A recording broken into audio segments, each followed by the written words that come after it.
नमस्कार, मैं हूँ सुशील चक्रवर्ती, आप मेरे साथ देख रहे हैं stories by week. Stories by week channel पे अगर आप अभी नहीं गए हैं, तो आप चैनल पे आएँ, चैनल को सब्सक्राइब करें और वीडियो को लाइक करें। आइए आज की स्टोरी हम शुरू करने से बताते हैं आपको पहले, ये जो स्टोरी आज को जो हम बताने जा रहे हैं आपको, ये सच्ची घटना है। ये सच्ची घटना है हरियाणा की। हरियाणा में एक जिला पड़ता है हिसार। हिसार की एक घटना है, हिसार में एक फैमिली रहती थी, उसमें एक सबसे छोटा लड़का था पंकज और बड़ा लड़का था सुरेश। सुरेश तो ऑलरेडी सेटल था, पंकज जो था वो 27 साल का था और इसको भेजा गया था बाहर फ़ॉरेन में पढ़ने के लिए इसके पिताजी ने भेजा था। ये फ़ॉरेन जाता है, फ़ॉरेन में बहुत बढ़िया पढ़ाई कर के आता है। जब इंडिया लौटता है तो इसके दिमाग में एक ही चीज़ आती है कि अपनी खुद की फैक्ट्री डाले और खुद काम करेगा क्योंकि खुद पंकज वहाँ से अपने हाथ का हुनर ही सीख के आया था। अब आता है यहाँ पे तो अपने पिताजी से बोलता है कि पिताजी यहाँ पे एक मैं फैक्ट्री डालना चाहता हूँ और फैक्ट्री डाल के ही अपने नीचे मैं लोगों को काम कराना चाहता हूँ और उस फैक्ट्री का नाम भी आपके ही नामकरण से होगा और फैक्ट्री को हम अच्छी तरह चलाएँगे। इसके पिताजी ने कहा कोई प्रॉब्लम नहीं है, जब हम इतने पैसे आपको दे सकते थे बाहर फ़ॉरेन में पढ़ने के लिए, फैक्ट्री डालने में कोई प्रॉब्लम नहीं है। अब पंकज ने फैक्ट्री एरिया में फैक्ट्री देखना चालू किया। पंकज वो फैक्ट्री देखना चाहता था जो ऑलरेडी डेड फैक्ट्री थी, यानी जो नहीं चल रही थी और जो बिकने वाली थी, वो फैक्ट्री देखता है। पंकज को एक फैक्ट्री पसंद आ जाती है, ये अपने पिताजी से बात करते हैं, करके वो फैक्ट्री को खरीद लेते हैं। अब फैक्ट्री को खरीद लेते हैं तो फैक्ट्री को रिनोवेट भी करना है क्योंकि नया फैक्ट्री बनाना है। तो अब जो पंकज था हिसार से यानी कि आप देख लो करीब इतना किलोमीटर दूर था यानी 3 साढ़े 3 घंटे उसके लगते थे फैक्ट्री में जाने के लिए और फैक्ट्री से वापस आने में 3 साढ़े 3 घंटे लगते थे। ये रोज़ वहाँ जाता था और अपना फैक्ट्री को स्टार्ट करने के चक्कर में वहाँ पे सारी सामान, सारी चीज़ें इकट्ठा करता था। अब साढ़े 3 घंटा जाना और साढ़े 3 घंटा आना एक बहुत डिस्टेंस था। अब पंकज ने ये सोचा कि हम यहाँ पे फैक्ट्री चालू तो कर रहे हैं, फैक्ट्री एरिया है। उसने सारी मशीनरीज़ के ऑर्डर दे दिए, सारी मशीनरीज़ आ गई वहाँ पे फैक्ट्री में लगने के लिए। मज़दूर भी आ गए। अब फैक्ट्री में रोज़ ये जाता पंकज सवेरे और शाम को करीब वापस आता। जब वापस आता तो अंधेरा हो चुका होता था। अंधेरा होने के बावजूद भी साढ़े 3 घंटे के बाद आने के बाद पंकज को ऐसा लगता था घर आने के बाद कि बस वो सो जाए बगैर खाना-वाना खाए।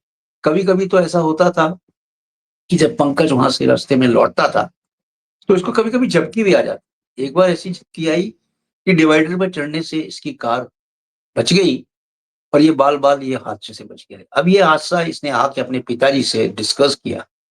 पिताजी ने बगैर कुछ सोचे-समझे इसको बोला कि आप एक काम करो, फैक्ट्री के आस-पास ही कोई एक मकान देख लो, हम उसको खरीद लेंगे और आप वहाँ सेटल हो जाओ। जब तक फैक्ट्री बनती है, फैक्ट्री का काम होता है, तब तक आप वहाँ सेटल रहो।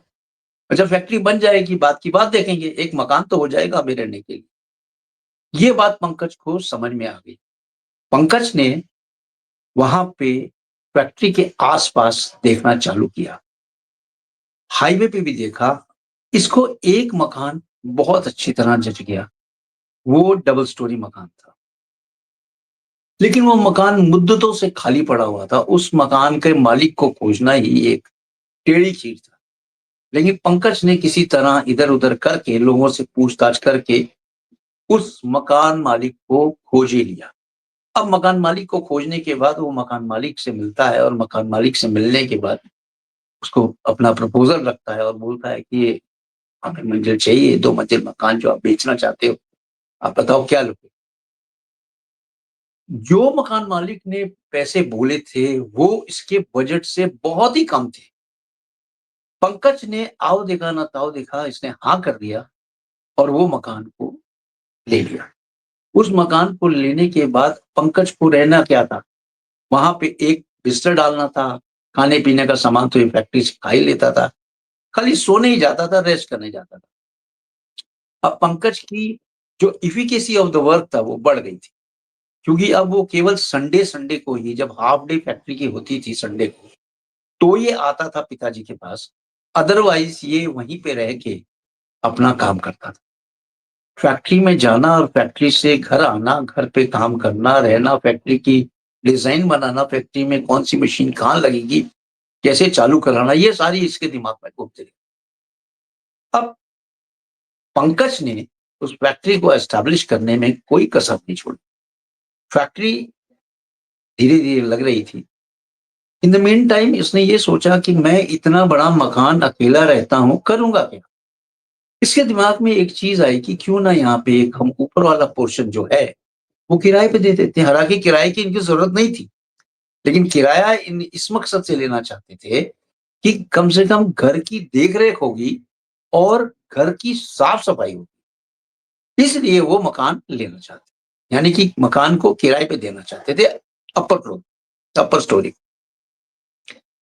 पंकज ने ये सोच के एक बाहर बोर्ड लगा दिया कि ऊपर की मंजिल खाली है, किराएदार की। कई लोग काफ़ी दिनों से आते थे, जाते थे, किसी ने देखा, किसी ने नहीं देखा और इसको पंकज को टेंशन नहीं थी, अगर हो जाता है तो ठीक है, नहीं होता है तो उसके खाने-पीने का तो इंतज़ाम था ही और अपना खाता-पीता था, मस्त रहता था पंकज, इनकी चीज़ की बढ़ चुकी थी। अब कभी-कभी वहाँ से लोग भी आ जाया करते थे, पूछने-पाछने, बातचीत करने। पंकज और जो इसकी जो फैक्ट्री थी, इसकी दूरी केवल 3 किलोमीटर, 3-4 किलोमीटर की दूरी पे इसकी फैक्ट्री थी। यानी फैक्ट्री के बहुत नज़दीक ही इसने मकान ले रखा। एक दिन की बात है, पंकज रात को 8 साढ़े 8 बजे वापस आया।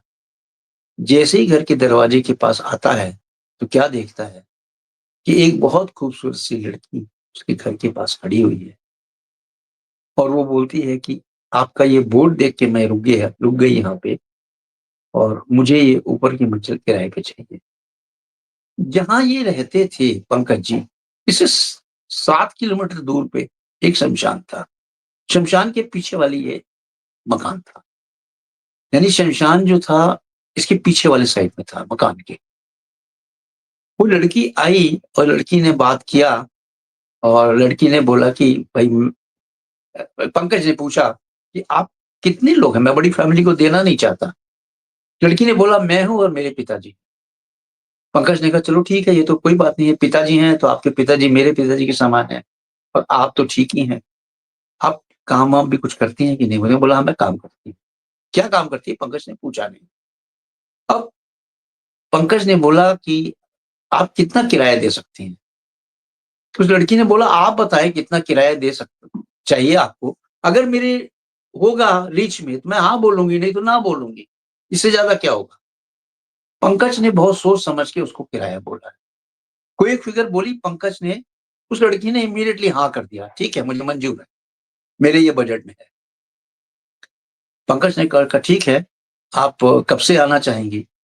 उस लड़की ने बोला मैं तो 3 दिन के बाद मैं आऊँगी क्योंकि पिताजी अभी हैं नहीं, पिताजी तो काफ़ी देर में आएँगे, कहीं गए हैं, टूर पे गए हैं, तो मैं तो 3 दिन में आ जाऊँगी मकान में। ठीक है। पंकज ने उससे बात कर ली।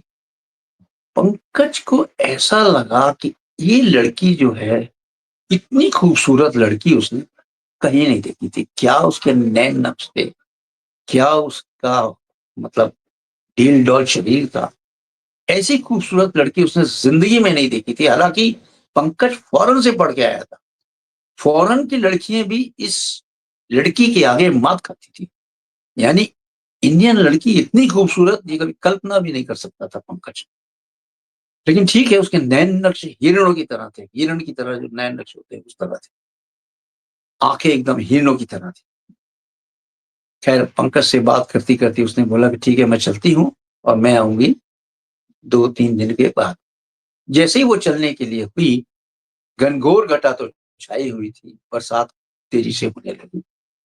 पंकज ने बोला कि आप रुक जाइए, बरसात बंद हो जाए, फिर आप चले जाइएगा। लड़की ने उनका कहना मान लिया और कमरे में आ गई और आके बैठ गई। एक कुर्सी लगी हुई थी, कुर्सी पे बैठ गई। इंतज़ार करने लगी कि बरसात कम हो उसके बाद रुक जाए। जैसे ही बरसात बंद हुई, लड़की ने बोला कि ठीक है अब मैं चलती हूँ और मैं आऊँगी 3 दिन के बाद। पंकज ने कहा ठीक है।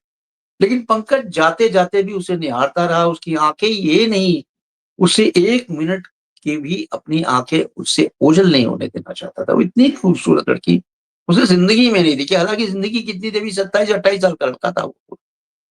लेकिन ऐसी लड़की उसने कभी नहीं देखी। उस लड़की को देख के इसकी आँखें भी चकाचौंध रह गई। वो जब चली गई, तो पूरी रात ये उसके बारे में सोचता रहा, ये कौन है? कहाँ से आई है? कैसी है?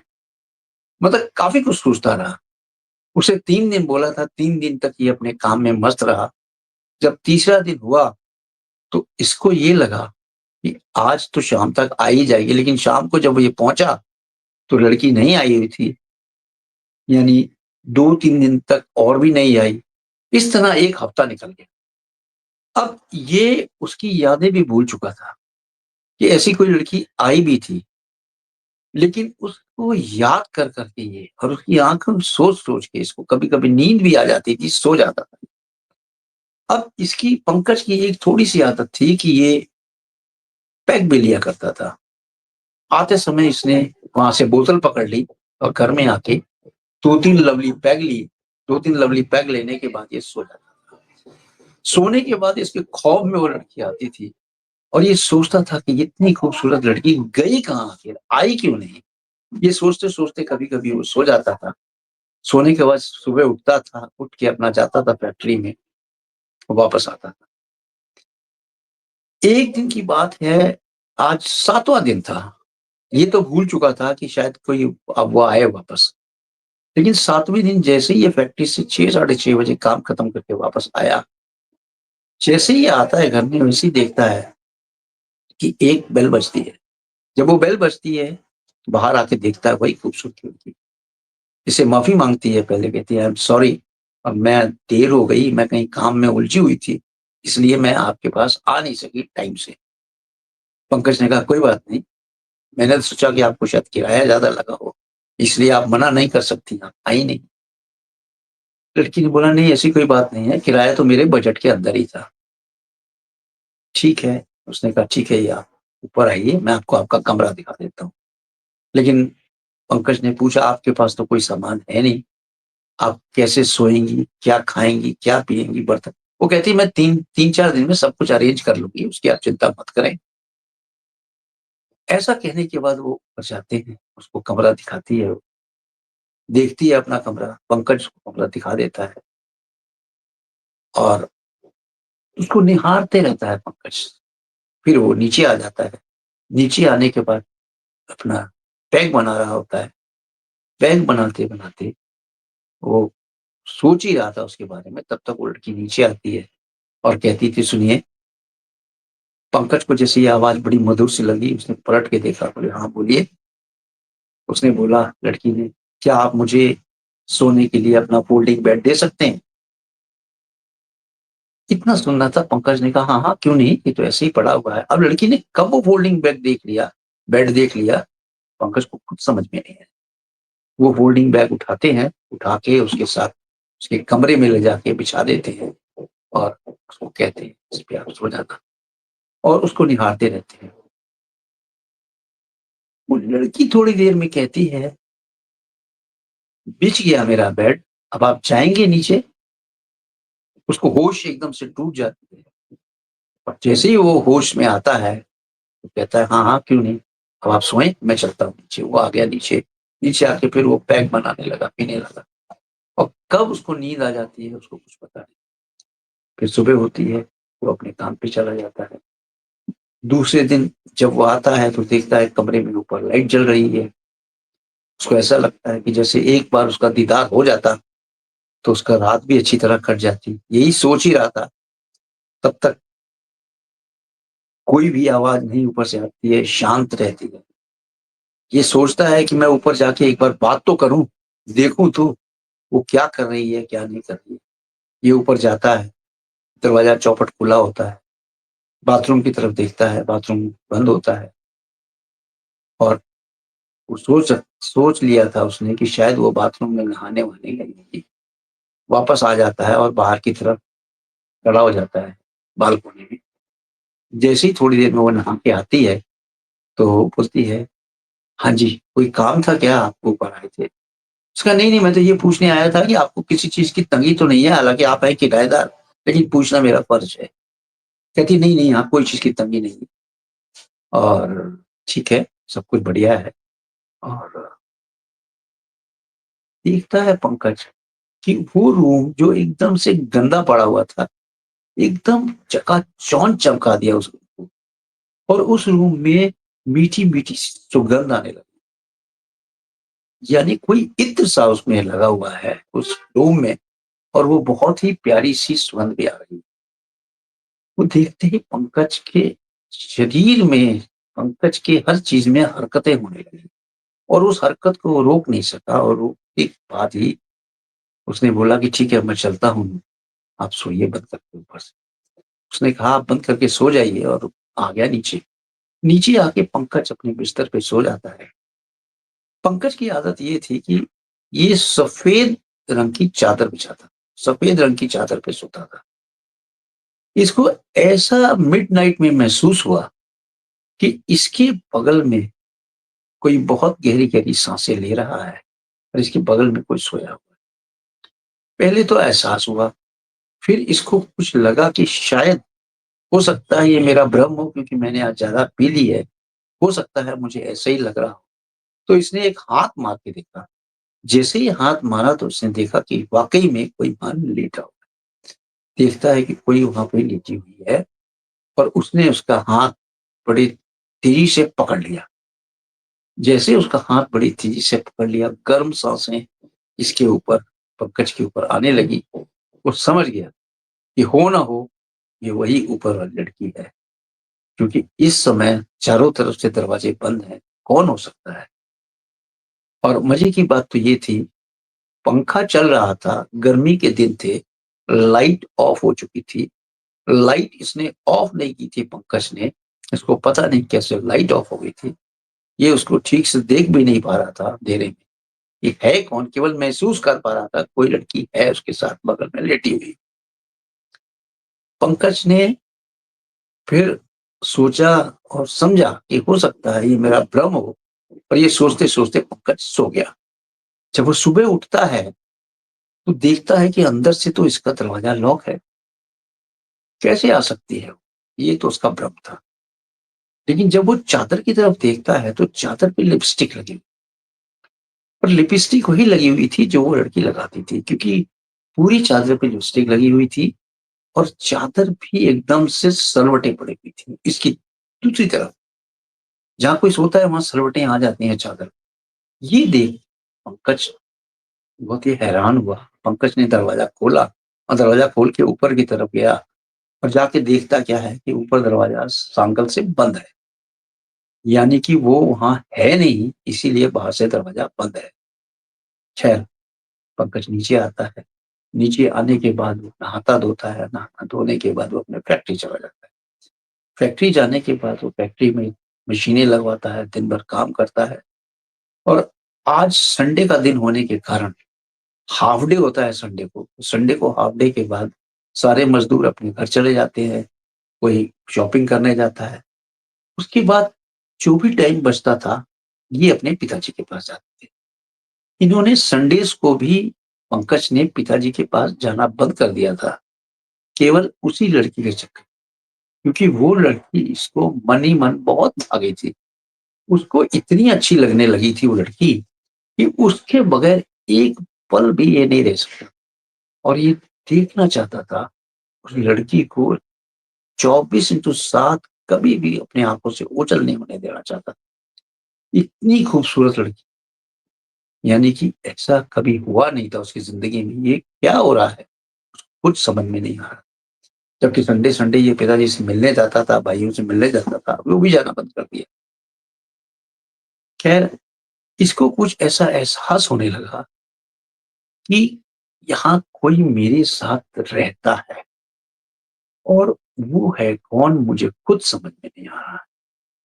ये पंकज बहुत सोचता समझता रहा।